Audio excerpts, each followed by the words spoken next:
आज हम लोगों का प्रकरण क्या है? वर्ग एवं वर्गमूल। आप लोग बोल सकते हैं, कोई दिक्कत नहीं है, आप लोग एक्टिविटी कर सकते हैं जो बोलेंगे। देखिए आज 18/5/2024 ये तो बोले गुड पैक अच्छा गणित और 5 मिनट का मेरा प्रकरण रहेगा। प्रकरण ये है कि वर्ग एवं वर्गमूल, ये आपको बताना है वर्ग एवं वर्गमूल। देखिए वर्ग एवं वर्गमूल जानने से पहले आपको वर्ग जानने से पहले आपको जानना चाहिए कि जो भी संख्याएं होंगी, संख्याएं तो बहुत होती हैं, अनंत होती हैं, ठीक है। 1 2 3 4 5 तो क्या है, संख्या ही तो है, और एक प्राकृतिक संख्या भी होती है। तो किसी भी संख्या का उसी संख्या में किसी भी संख्या का उसी संख्या में गुणा करके वर्ग को प्राप्त कर सकते हैं, वर्ग को प्राप्त कर सकते हैं।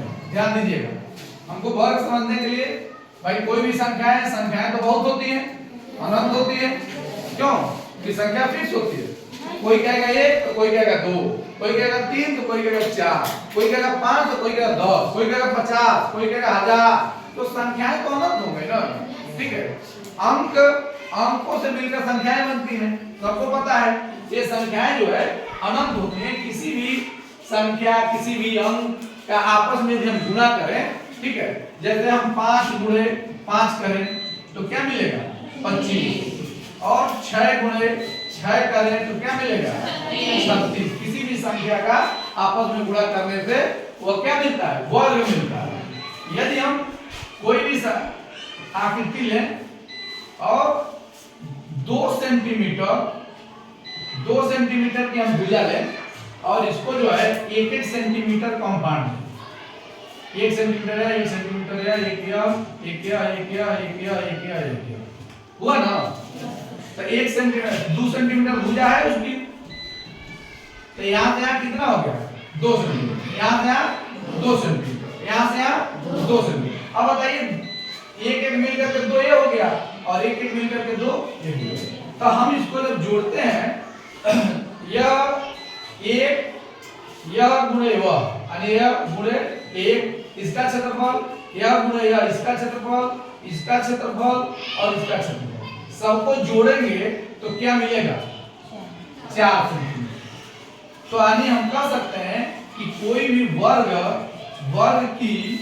वर्ग की भुजा 2 सेंटीमीटर है, 2 सेंटीमीटर है, तो उसका क्षेत्रफल कितना आएगा? तो उसका क्षेत्रफल 4 सेंटीमीटर स्क्वायर होगा, 4 सेंटीमीटर स्क्वायर होगा।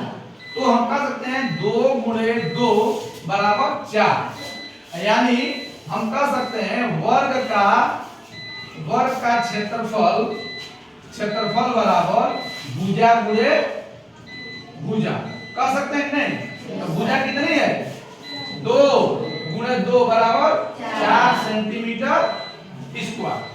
यानी किसी भी संख्या का वर्ग हमको समझने के लिए यदि 2 सेंटीमीटर भुजा का एक कोई आकृति लें और वो 2 सेंटीमीटर भुजा की आकृति यदि वर्ग है तो इसका क्षेत्रफल 1 गुणे 1, फिर इसका निकालेंगे, इन सभी क्षेत्रफलों को जोड़ेंगे तो हमको उस संख्या का वर्ग करने से उसका क्षेत्रफल प्राप्त हो जाता है। किसका? वर्ग का। तो हम कह सकते हैं वर्ग का क्षेत्रफल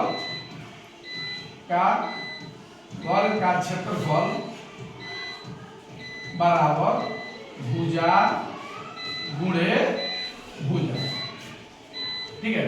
यानी भुजा गुणे भुजा करने का मतलब इससे ये सिद्ध होता है कि हम किसी भी संख्या का आपस में गुणा करते हैं तो वह वर्ग मिलता है। वह क्या मिलता है? तो वर्ग का क्षेत्रफल भी हो गया, वर्ग का क्षेत्रफल हो गया। इस तरह से हम वर्ग को समझते हैं। वर्ग का किसी भी संख्या लीजिए, उसका जो है 4 का वर्ग कितना होगा? 16। बोलिए 5 का वर्ग 25, 6 का वर्ग 36, 7 का वर्ग 49, 8 का वर्ग 54, 9 का वर्ग 81, 10 का वर्ग 100, 11 का वर्ग 121, 12 का वर्ग 144। इस तरह से आप कम से कम 20 संख्याओं को 1 से लेकर के 20 तक के संख्याओं का वर्ग जो है आप याद कर ले तो किसी भी संख्या का वर्ग निकालने में आसानी होगा। बात समझ में आई? किसी भी संख्या का वर्ग निकालने में आसानी होगा। और जब किसी भी संख्या का वर्ग निकालते हैं तो इसको आज नोट करना चाहते हैं तो नोट कर लीजिएगा। इसको हम सिस्टमेटिक बता दे रहे हैं। ये देखिए,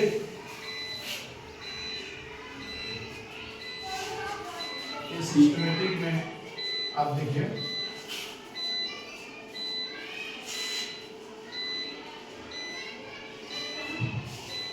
क्या हो,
वर्गों वर्ग तो आप लिख सकते हैं संख्याएं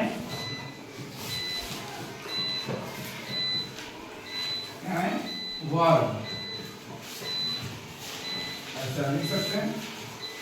1 का 1 गुणे 1 बराबर 1, 2 का 2 गुणे 2 बराबर 2 का वर्ग बराबर 4, 3 लिख सकते हैं 3 गुणे 3 बराबर 3 का वर्ग बराबर 9, 4 का लिख सकते हैं 4 गुणे 4 बराबर 4 का वर्ग बराबर 16, 5 का लिख सकते हैं 5 गुणे 5 बराबर 5 का वर्ग बराबर 25, 6 का लिख सकते हैं 6 गुणे 6 बराबर 6 का स्क्वायर बराबर 36। इस तरह से आप कम से कम 20 तक की संख्याओं को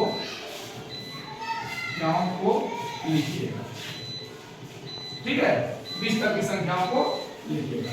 तो आप जो है इसका जो है पहला लिख सकते हैं लर्निंग आउटकम में आप जो है संख्याओं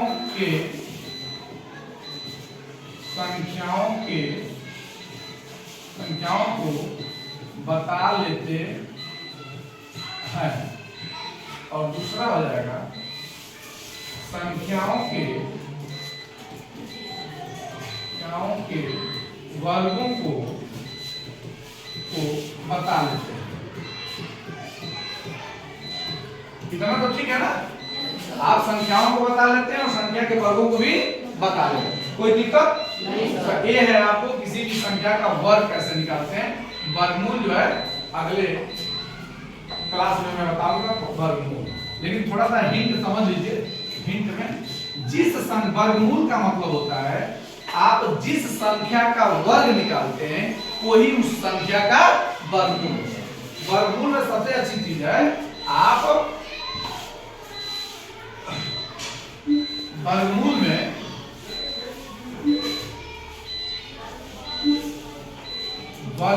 में जिस संख्या का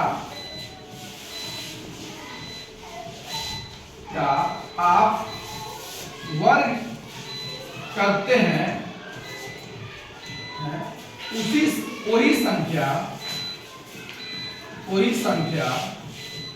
वर्गमूल होती है। क्या होता है? वर्गमूल होता है। आप कहेंगे कैसे? अब देखिए कैसे।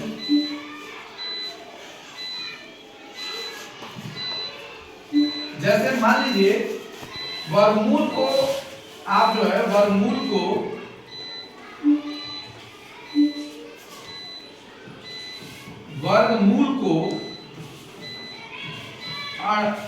इस तरह से वर्गमूल जो होते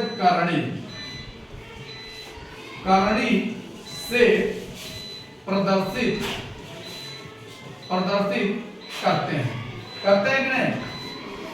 कहानी से प्रदर्शित करते हैं। आप इसको लिख लो, ठीक है, आप इसको लिख लो, वर्गमूल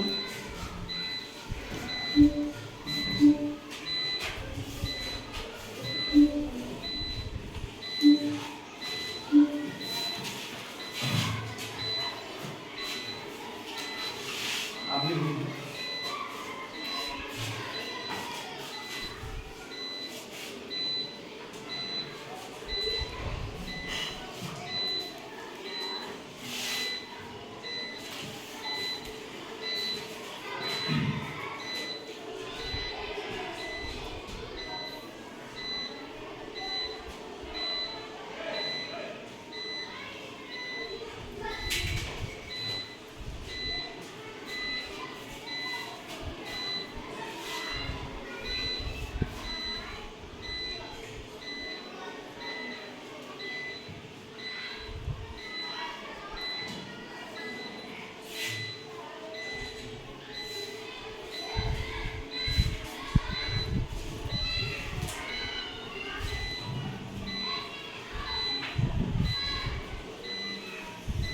हो गया? चलिए, ये आपका वर्गमूल जो आप कैसे वर्गमूल निकालते हैं ये देखिए।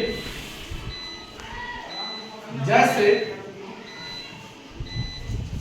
मान लीजिए हम 25 कोई संख्या ले रहे हैं,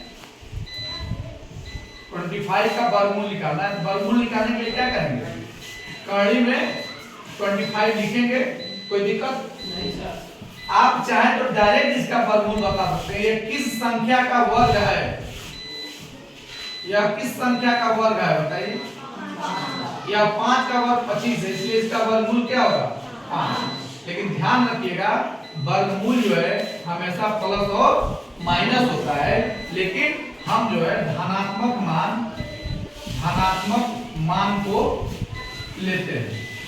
धनात्मक मान को ये सबसे महत्वपूर्ण है किसी भी संख्या। इसीलिए आप 1 से 20 तक की संख्याओं का वर्ग आप याद कर ले तो कम से कम आपको 1 से 20 तक का वर्गमूल निकालने में कोई दिक्कत नहीं। जैसे मान लीजिए 12 का वर्गमूल 144 का वर्गमूल आपको निकालना है, तो 144 का वर्गमूल मतलब करनी में, और एक किसका वर्ग है? 12 का, इसलिए इसका वर्गमूल कितना हो जाएगा? 12। इसका वर्गमूल कितना हो जाएगा? 12। आसान है कि नहीं? बहुत सिंपल है। कैसे बताइए? 81 का वर्गमूल कितना होगा? बहुत आसान, 9 होगा। 81 का वर्गमूल 9 होगा। और 144 का हो गया। 13 का वर्ग कितना होता है? 169 होता है। तो 169 का वर्गमूल आपको निकाला जाए तो कितना मिलेगा? 13 मिलेगा। प्लस माइनस कर, लेकिन हम पॉजिटिव लेते हैं। इसी तरह से आप 20 का वर्ग कितना होगा? 400। तो 400 का वर्गमूल निकालेंगे तो कितना मिलेगा? 20। कितना मिलेगा? 20। तो ये सारी चीज जो है आप जो है कल होमवर्क में लिख लीजिए। 1 से लेकर के 20 तक की संख्याओं के वर्गों का वर्गमूल ज्ञात करना।